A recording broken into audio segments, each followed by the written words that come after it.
नमस्कार, मैं शंभू कुमार सिंह और आप देख रहे हैं नेशनल दस्तक। एक बड़े राज का पर्दा हटा रहा हूँ। आखिर एससी, एसटी, ओबीसी और माइनॉरिटी के नेता डरते क्यों हैं?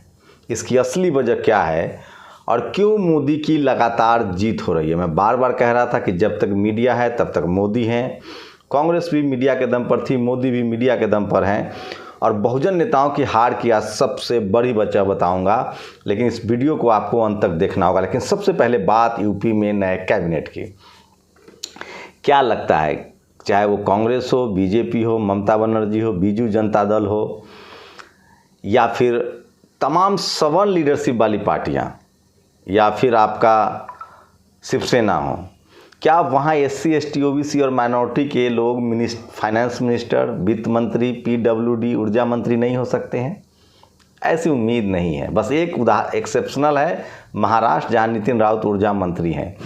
यूपी में केशव प्रसाद मौर्य, भले 20 कैबिनेट मिनिस्टर बनाए गए हों ओबीसी से, उस पर भी बताऊंगा एक अखबार ने कितनी बड़ी बेईमानी की है। 20 ओबीसी मंत्री कहा जा रहा है, लेकिन 21 सवर्ण मंत्री है, वो नहीं कहा जा रहा है। भूमियार अलग, राजपूत अलग, ब्राह्मण अलग, कायस्थ अलग, लेकिन जितने जाट, गुर्जर, कुर्मी, कोयरी सब मिला के 20 लोग हैं। और उसमें प्रोफाइल क्या दिया गया है वो भी सुनेंगे तो आप दांतों तले उंगली दबा लेंगे। मैं इसीलिए कह रहा हूँ कि जो सवर्ण समाज, जो मनुवादी लोग आपको चपरासी नहीं बनने देना चाहते हैं, वो आपको मंत्री बनने देंगे, मुख्यमंत्री और पीएम। वो तो मजबूरी है उनकी। एहसान मानिए बाबा साहब का। एससी, एसटी, ओबीसी, माइनॉरिटी के लोगों को सोचना चाहिए कि अगर बाबा साहब ने एक वोट का अधिकार नहीं दिया होता, ये संविधान नहीं दिया था जो अब खतरे में है, तो आप चुनाव भी नहीं लड़ने देते। ये लोग जो आपको चपरासी नहीं बनने देना चाहते हैं, वो आपको चीफ मिनिस्टर और मंत्री बनाएंगे। कितना मजबूर होकर बनाते होंगे आप कल्पना नहीं कर सकते हैं। और वही उनका चपरासी हो या चीफ जस्टिस हो, वो किस तरह से जातिवाद करता है ये किसी से छिपा हुआ नहीं है। वर्तमान उत्तर प्रदेश की योगी सरकार में गृह, वित्त सहित सारे महत्वपूर्ण विभाग राजपूत, ब्राह्मण, भूमिहार आदि अपर कास्ट के लोगों के पास ही है, जैसे पहले कांग्रेस की सरकार में होते थे। जब भाजपा की सरकार चली जाएगी तब इन्हीं जातियों के आने वाले वंशज देश के 90% आबादी की आंखों में धूल झोंकने और अपने पूर्वजों की अक्षमताओं को छिपाने के लिए बोलेंगे कि भाजपा की सरकार ने कुछ नहीं किया, जैसे अभी बोलते हैं कि कांग्रेस ने 70 सालों में देश को कुछ नहीं किया, जबकि किया धरा इन्हीं की पूर्वजों का है।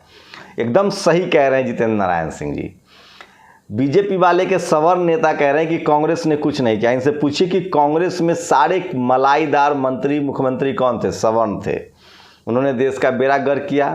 अब बीजेपी में भी सारे मलाईदार मंत्री कौन खा रहे हैं? वही खा रहे हैं। इक्का दुक्का करुणानिधि, स्टालिन, लालू यादव, मायावती जी, ये लोग, अखिलेश यादव हुए हैं, हेमंत सोरेन हुए हैं, शिबू सोरेन हुए हैं। इन्होंने सबसे ज़्यादा स्कूल, कॉलेज, अस्पताल, यूनिवर्सिटी खोले हैं। इन लोगों ने कभी धार्मिक और जाति की राजनीति नहीं की है। लेकिन क्या कीजिएगा, हम लोग सब अपनी जाति का नेता लेकर बैठे हुए हैं। एससी, एसटी, ओबीसी, माइनॉरिटी समझने के लिए तैयार नहीं है।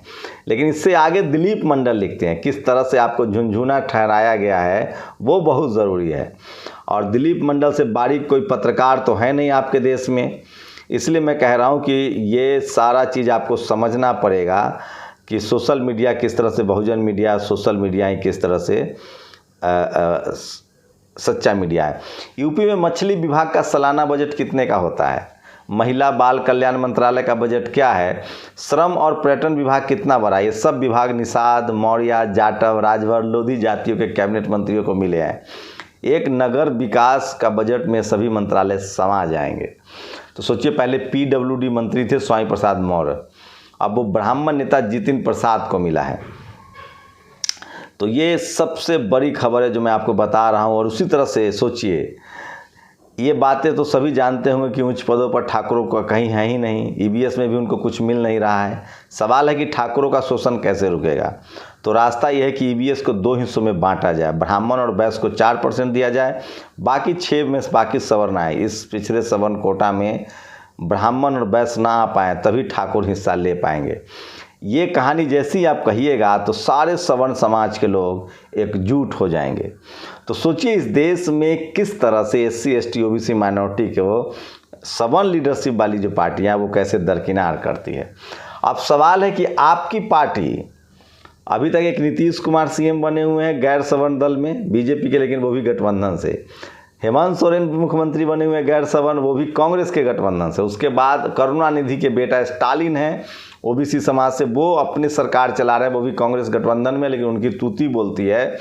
तो वहाँ देखिए कैसे नीट में आपको आरक्षण मिल रहा है, कानून कॉलेज में आरक्षण मिल रहा है, तमाम आपके राजनीतिक अधिकार और संवैधानिक अधिकार आपको दिए जा रहे हैं। तो सवाल है कि आपके नेता क्यों हार रहे हैं? आखिर आरजेडी हो, सपा हो, बसपा हो, ये सब सीमित क्यों हो रहे हैं, एक ही राज्य में क्यों है? क्योंकि इनका विज़न नहीं है। ये एक पार्टी चलाते हैं, सपना छोटा देखते हैं। लालू यादव का संघर्ष, मुलायम सिंह यादव का संघर्ष, शिबू सोरेन का संघर्ष सब सीमित हो रहा है। ये लोग एक राज्य में पार्टी अध्यक्ष पार्टी का और मुख्यमंत्री बने रहना चाहते हैं, दूसरे राज्यों में नेता को उभरने नहीं देते हैं। इनका जो एक डर है ना, वो बैठा हुआ है मन में, और बिल्कुल ये लोग क्रश कर देते हैं। जबकि मैं फिर कह रहा हूँ, Sapa, Baspa, RJD, JMM, DMK, JDU, ये सारी बड़ी पार्टियां हैं कैडर के लिहाज से देखे तो। एससी एसटी ओबीसी माइनॉरिटी की पार्टी है, यहाँ तक कि ओवैसी की पार्टी, ये आपस में तालमेल नहीं करते। मान लीजिए सपा बसपा पूरे देश में चुनाव लड़े गठबंधन करके, आरजेडी, सपा, बसपा, डीएमके, ये चुनाव नहीं जीतेंगे, जीत जाएंगे, वहाँ किसी और को मुख्यमंत्री बना। लेकिन इनका विज़न नहीं है, बहुत सिंक्रोनाइज लोग हैं, इनके पास पत्रकार नहीं है, विज़न नहीं है। और ये सेकेंड जनरेशन के नेता, ये समाज का हित इनके लिए पहले नहीं है, अपना हित पहले है। पार्टी अध्यक्ष बने रहेंगे, मुख्यमंत्री बनेंगे और एक ही राज्य का सोचेंगे। मान लीजिए यूपी में ना सोचिए तो बाकी राज्यों में तो गठबंधन करो। तो ये है बहुजन समाज का, और इसकी सबसे बड़ी वजह है मीडिया। ये लोग अगर शंभू का ये वीडियो देख ले तो सारे नेता सुधर जाएं। अखिलेश यादव, तेजस्वी यादव, हेमंत सोरेन, शिबू सोरेन, सब पैन इंडिया गठबंधन करके चुनाव लड़ें। लेकिन ये लोग टीवी देखते हैं, इस चैनल, वो चैनल, वो चैनल, वो चैनल, वो सब सवर्ण मीडिया पत्रकार हैं, वो सब दिन भर मोदी दिखाता है। जितेंद्र यादव ने लिखा है, ये पोस्ट बहुत ज़रूरी पोस्ट है, और ये सारे सवर्ण लोग सवर्ण मीडिया देखते हैं, और इसलिए इनको लगता है कि मोदी के अलावा देश में कुछ है ही नहीं, और ये सब डर के बैठ जाते हैं घर में, सड़क पर ही नहीं उतरते हैं।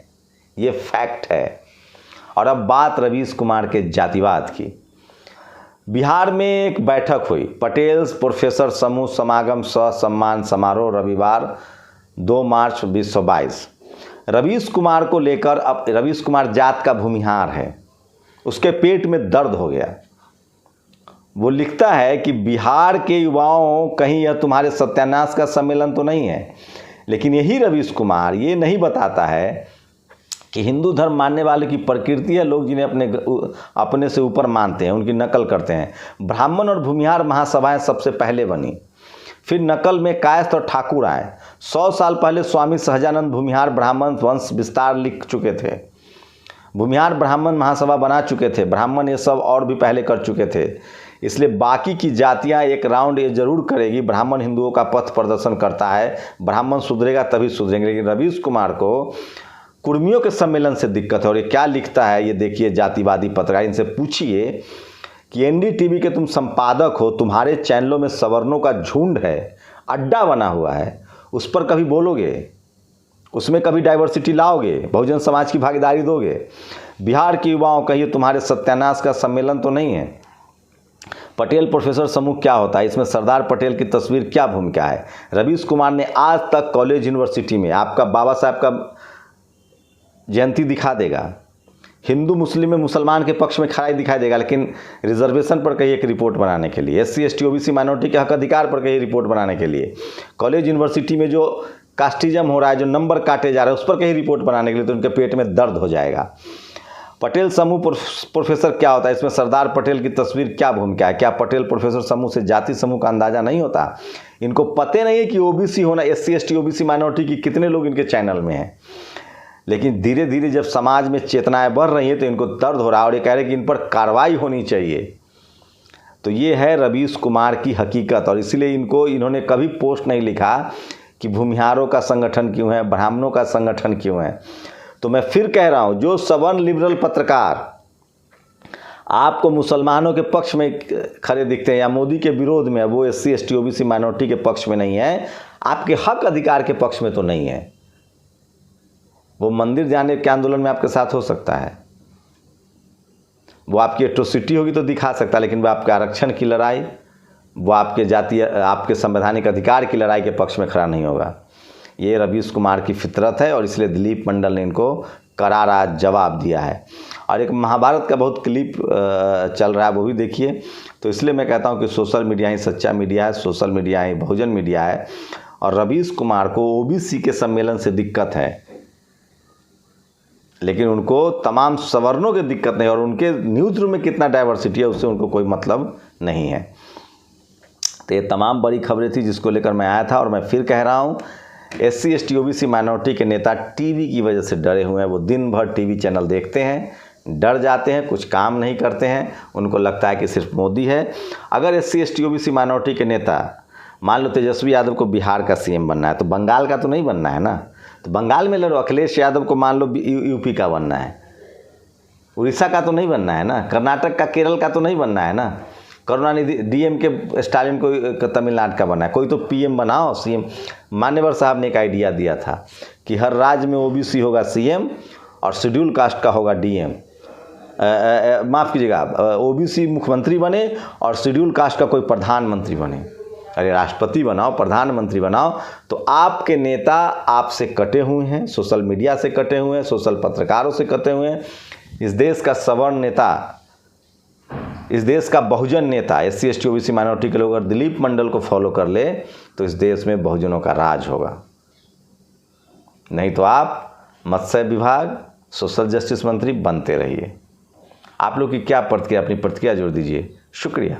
नेशनल दस्तक की आपसे गुजारिश है कि अगर इसको बचाना चाहते हैं तो नेशनल दस्तक को सब्सक्राइब करने के लिए रेड कलर के सब्सक्राइब बटन को दबाएं, फिर बेल आइकन की घंटी दबाएं। नेशनल दस्तक को बचाने के लिए बहुत जरूरी है कि हर खबर को शेयर करें, लाइक करें, कमेंट जरूर करें।